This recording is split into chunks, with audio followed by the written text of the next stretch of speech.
There is a well-known fairy in Ireland, Scotland, and the Isle of Man called the Cailleach.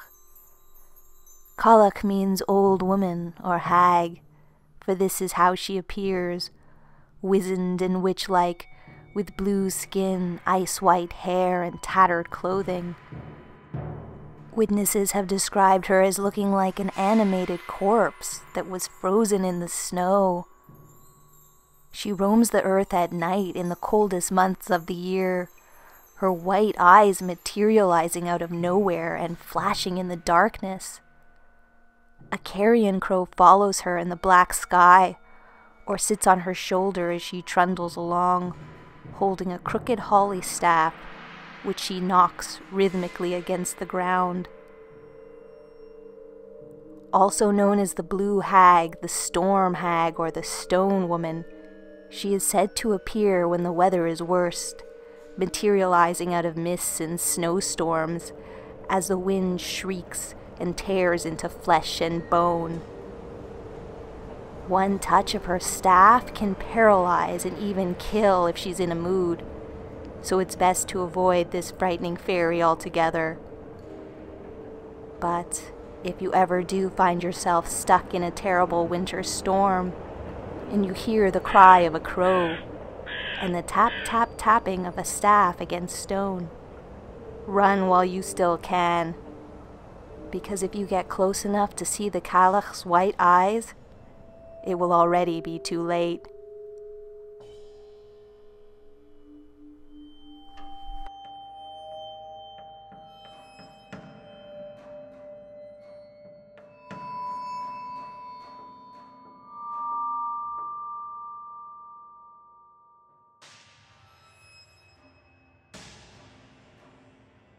With a bit of fairy glamour, the cat-she, or fairy cat, is able to appear as an ordinary house cat or stray and slip by unnoticed in the world of humans.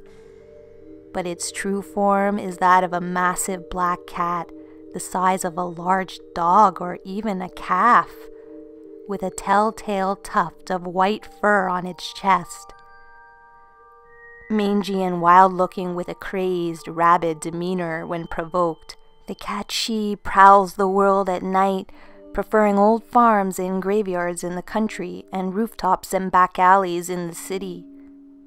When recognized, the cat-she's eyes glow with a preternatural fire, and it arches its back, bares its tiger-sized fangs, and releases an otherworldly hiss before attacking with inhuman speed. The cat-she is so quick, it can move with lightning speed, disappearing at a glance and even sometimes flying up or down a chimney. The cat-she is said to be especially attracted to death, prowling around cemeteries and open graves to steal souls of the recently deceased. Loud music, dancing, leaping, and telling riddles are all traditional methods used to distract the cat-she when a loved one has died, giving their spirits time to cross over before this fairy steals them away. Witnesses have described large gatherings of cat-she in huddled circles where they hiss and growl with each other as if in conversation. Occasionally, some of those hisses and growls form words, usually having to do with the king of the cats, who is said to be named Big Ears or Tom Tildrum.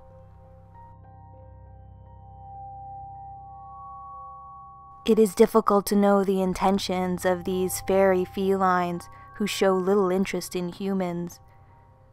But if you are ever suddenly filled with an overwhelming terror before noticing a massive black cat with a white tuft of fur on its chest, the folktales say never to run, but to walk away from it slowly, and then to place a saucer of milk on your porch and hope that that is enough to placate this mysterious fairy creature.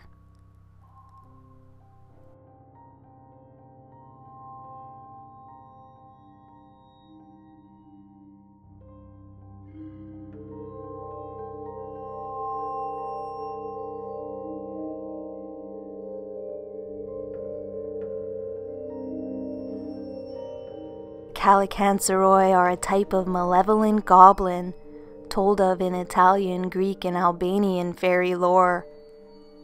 These diminutive creatures are the home invaders of the fairy world, said to raid houses and farms for food, clothing, anything they can get their hands on. The Callicantzaroi travel in gangs, often of 10 or more, and though they are small enough to ride on the backs of chickens, which they often do, they are exceedingly vicious. The Callicantzaroi are said to arrive naked on their raids, wearing only elaborate headdresses made of frog and pig bones, a technique meant to threaten and intimidate anyone unfortunate enough to come across them. They strike at night when the moon is high and most people are asleep in bed, tearing through pantries, larders, and wine cellars, damaging precious items and knocking over furniture, leaving long gashes like claw marks in the wood. And they do all this without making a sound. The Callicantzaroi are mostly blind, the white eyes in their deformed faces foggy with cataracts. Because of their blindness, they recruit other fairies, the more frightening and vicious the better, to act as their enforcers and guides. If you are lucky enough to sleep through a Callicantzaroi raid, you'll be convinced you've been robbed the next morning, or else that you have fallen victim to a particularly nasty poltergeist. But if you wake and witness the Callicantzaroi laying waste to your home, it's best to hide and not interfere with them. If one of their guides spots you, you could be in for the worst night of your life, as these creatures are said to enjoy inflicting torture. The only known defense against the Callicantzaroi is fire.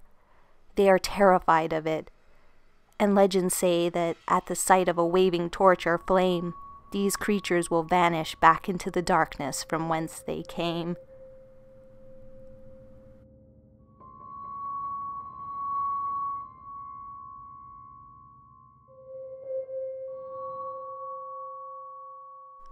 One of the most well-known of all the fairies is the Changeling, spoken of in the fairy lore of cultures across the world.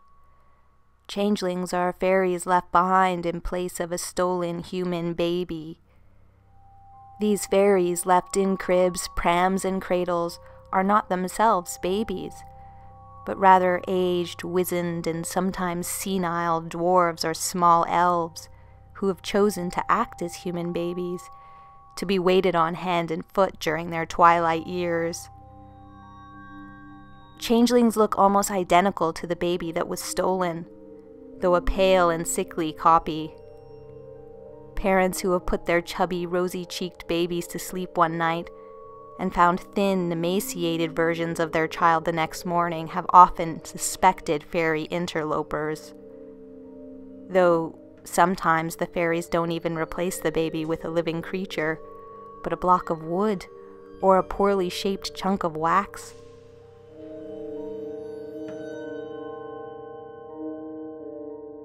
Apart from imitating human babies, changelings can get up to all sorts of trouble in homes where they have taken up residence.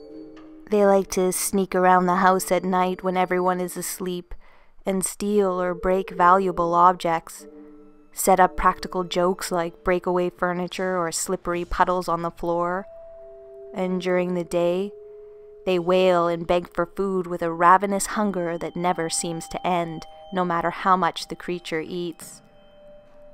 Why the fairies steal and replace human babies is a mystery, though there are a number of theories. Some say the long-lived fairies are few in number and must steal human babies to raise as their own, to eventually help replenish their bloodlines. Others claim that the fairies see humans as magical and curious and attractive, much as we see them. They therefore desire human children to learn more about us, and to raise as companions, playthings, or at worst, slaves. There are numerous traditional methods of protection against a changeling swap, the most important being to keep a close eye on infants, especially those under 6 weeks old, and to keep them warm and in a well-lit room. Others include stitching red thread into baby blankets, for red is the color of blood, the force which keeps us in the human world.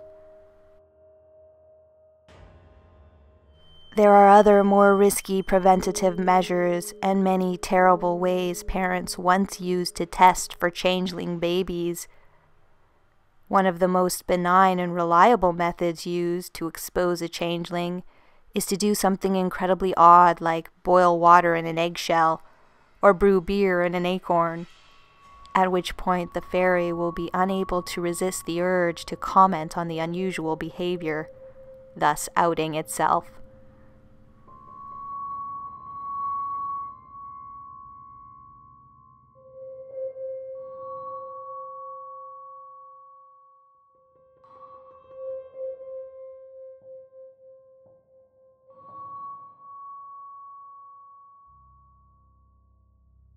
Corrigans are water sprites who appear by secluded rivers, wells, and waterways. They are inhumanly beautiful, with long hair and perfect skin, and sing haunting melodies with siren-like voices. But don't be fooled. These fairies almost always mean to cause harm. They are from a class of fairies known as drowners, who first lure unsuspecting humans perilously close to a body of water, and then leap up and grab them, dragging them into a watery embrace and a cold death under the waves. These fairies are most active at night, especially under the light of a full moon, when their silvery hair and bodies will flash and glimmer as they dance gracefully by fountains and deep wells. The Corrigan's true form is revealed under the light of the sun. Hideous monsters with long green teeth and eyes like glowing embers. There is no known defense against a Corrigan, once it has you in its grip, so it's best to avoid them altogether. If you ever find yourself walking alone at night in a wooded area and hear the trickle of a river or the sounds of pebbles dropping into a well, and then a voice so beautiful it makes you want to cry, do not follow it. Run.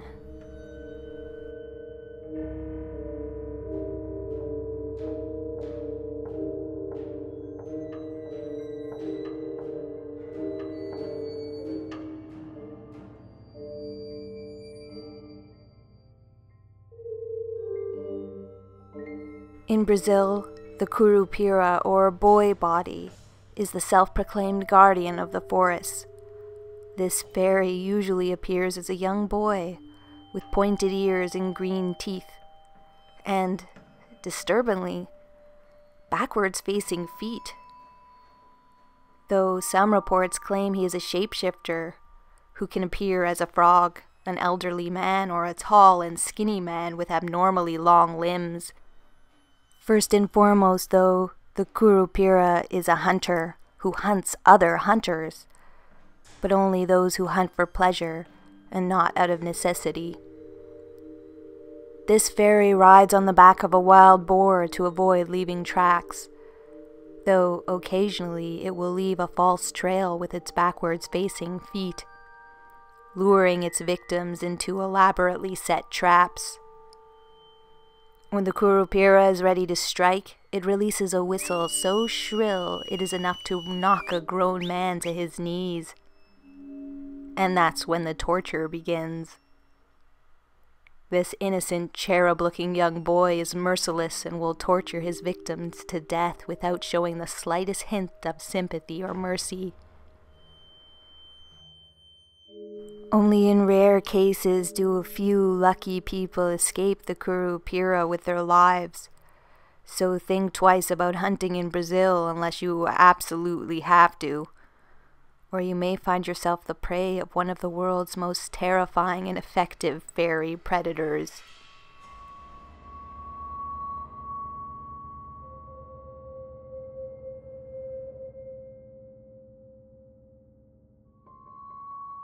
Thanks for watching. I had a lot of fun working on this one, and I found myself with so much material actually on Changlings that I think I could do a whole video just on that topic, and I think I will at some point. Let me know if you guys have any requests for other more informative videos on topics related to fairies, because I'd like to do a few of those in the future. Of course, I'll still be doing lots of true and fictional fairy stories, and I really want to thank everyone who has sent me a true fairy experience. I just love reading those, and I have a bunch of videos now planned with just subscriber stories, including an upcoming collaboration, which should be really fun. So please keep sending them if you've got them. A quick announcement. This Sunday, October 2nd, tomorrow, I'll be interviewed on Beyond the Creed Radio at 8 Eastern Time, all about fairies, fairy lore, and the channel. To listen live, check out the link in the description or on my Facebook or Twitter page. But don't worry if you miss it, because I'll be posting a link with the interview on Facebook probably about a week or so after it's done. In the meantime, please like, comment, and subscribe if you're new, and become one of my awesome fairy godchildren. And until next time, this has been a visit from your scary fairy godmother.